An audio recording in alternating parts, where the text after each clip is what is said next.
Good morning, students. We are back again with a new chapter of Civics Understanding Laws. Students, you must have noticed all around yourself that on television, in the newspaper, there are many rules being circulated around the world about the uncertainty of COVID-19, like wash your hands, that is, wash your hands with soap and warm water regularly. Cover a cough or sneeze means cover your cough or sneeze with your sleeve or tissue. Dispose of tissue and wash your hands afterwards. Don't touch. Avoid touching your eyes, nose or mouth, especially with unwashed hands. Keep your distance. Avoid close contact with people who are sick. Stay home. If you experience respiratory symptoms like a cough or fever, stay home. Get help. If you experience symptoms of COVID-19 like cough, fever, shortness of breath, call your healthcare provider or local health department before seeking care. So these are the rules to prevent the spread of respiratory disease like COVID-19. We need to follow some rules whether we are in a playground or in a classroom or in a computer lab or we are in a park. So students, we see that there are certain rules of every place that are to be followed by all the people who are using those places, whether that is a classroom or a playground or a computer room. Students, as you now have seen all the rules and regulations being followed by all of us in the classroom, in computer lab or in the park or in the playground. Okay, and here the question arises, why do we need laws? Actually, laws are basic rules and guidelines for living a society. Imagine you are playing a game of football and there are no rules. What would happen? Obviously, there would be no concept of team, no concept of goals. It would turn into a horde of people chasing and aimlessly hitting a ball in whichever direction and without boundaries. No time limits, no fouls, no penalties, and no referees. Accordingly, there would be no win or loss or a result. So, you cannot play a game this way. Let us take another example. Even inside a house, a family maintains some rules. There is a routine that is followed which is controlled by the head of the family. There is a set of time to play, study and eat. You are expected to respect elders, etc. So rules, whether oral or written, have to exist for smooth functioning of our daily lives. Similarly, society which has a large number of people has to have some rules to abide by, or else it would not be a healthy and fair environment to live in. Suppose everyone starts to live in his own way. They would turn into something like animals living in a wild jungle. This is the reason any civilized society frames some laws and then it has to have its own system to enforce the laws and bring the defaulters to book.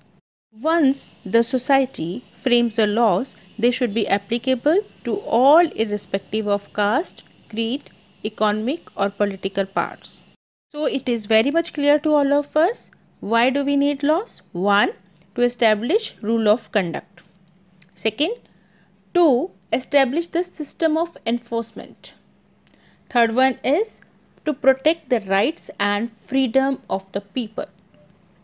Fourth, to protect the people and property. And fifth one is to resolve the dispute. What is rule of law? In its most basic form, the rule of law is the principle that no one is above the law. The rule of law is a foundation for both our liberties and for order. The rule of law respects us as equal. The rule of law is another way of saying that laws are applied equally to everyone, no matter their political or economic status. Let us talk about the evolution of laws of India. Students, during historic times, laws were more or less arbitrary and at most times unwritten. They were framed based on local community requirements. religious beliefs and differed for groups within the society. The system of law and punishment for similar crime or offense varied from case to case, and there was no uniformity in application of laws. There were personal, political, and economic aspects which affected the enforcement of laws, making them unrealistic and impractical.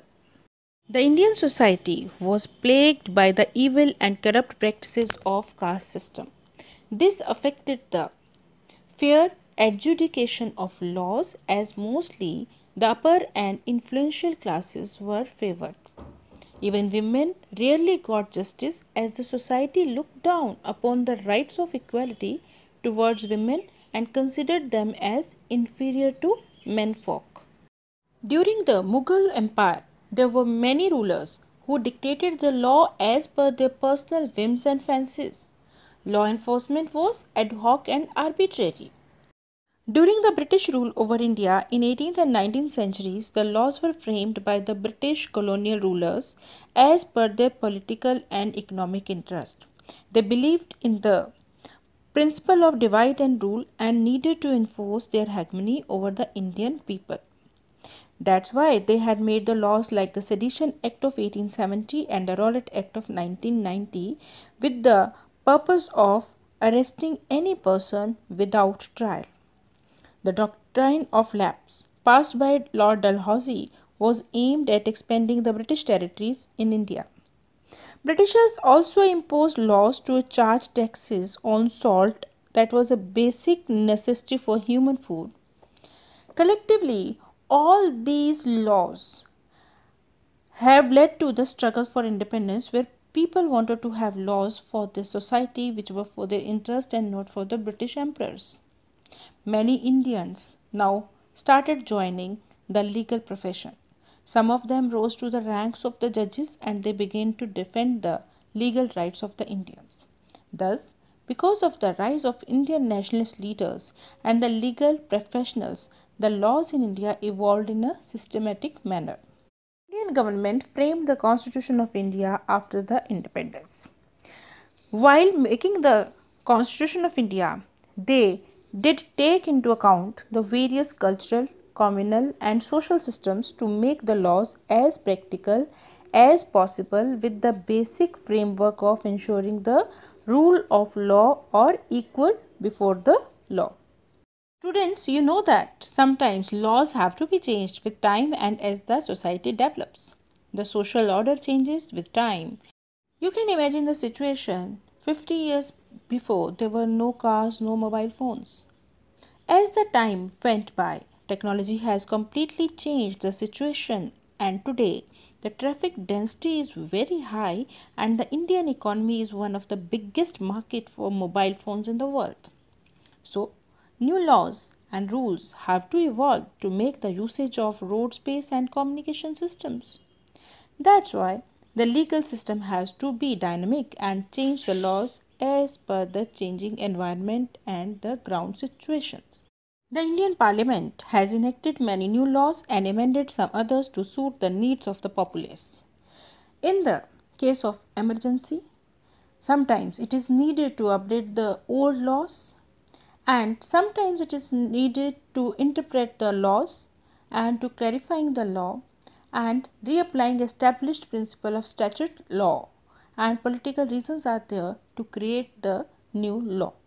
The elected representatives of the people in the parliament discuss various aspects of the society and frame new laws or bring about amendments.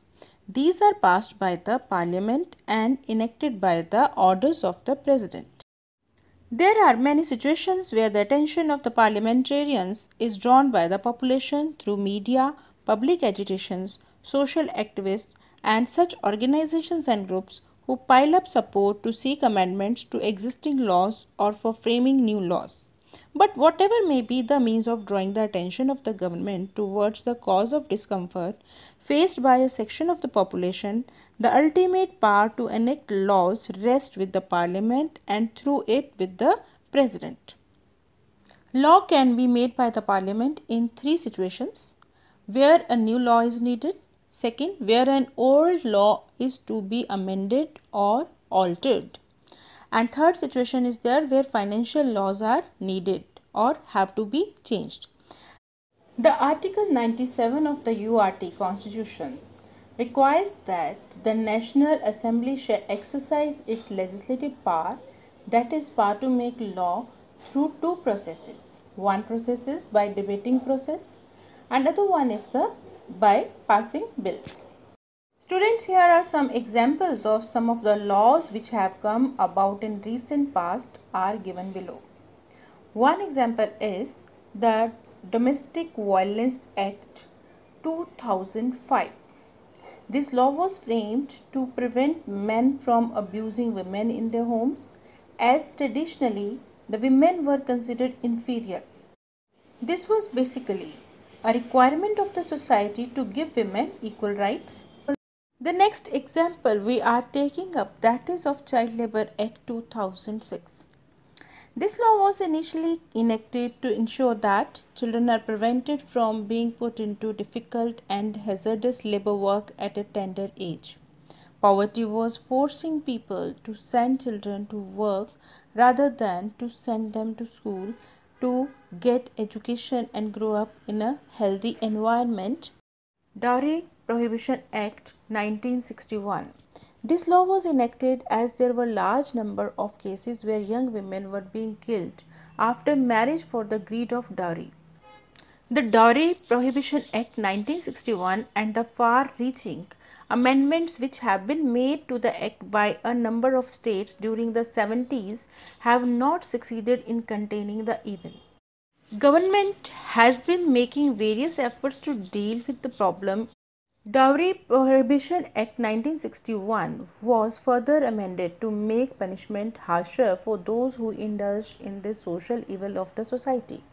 In recent times, the government has had to amend laws to adopt new legal procedures like PIL, RTI and Lokpal to meet the aspirations of the population. Unpopular and controversial law. A controversial law is a law that the general public find unacceptable even after the parliament has passed it.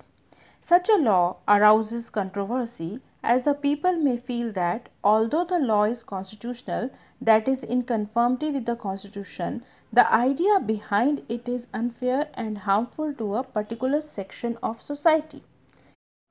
When we take the examples of the controversial laws in India, the first in the list is the Article 370, which is the first unpopular and controversial law. Citizens of Jammu and Kashmir region get special rights within their territory under this article. The right includes the permanent resident status, who can only buy land within the specified region. Moreover, if a girl marries a non-Kashmiri, she will lose the PR status. You know, Article 370 has been removed in 2019 by the Government of India. Article 66A IT Act. This act gives right to arrest people on the basis of the stuff that they post on Facebook or other social networking sites. Seriously? Then what is the meaning of freedom of speech? Many people raise this issue, but there have been many quarrels and riots regarding the things that people post in Facebook.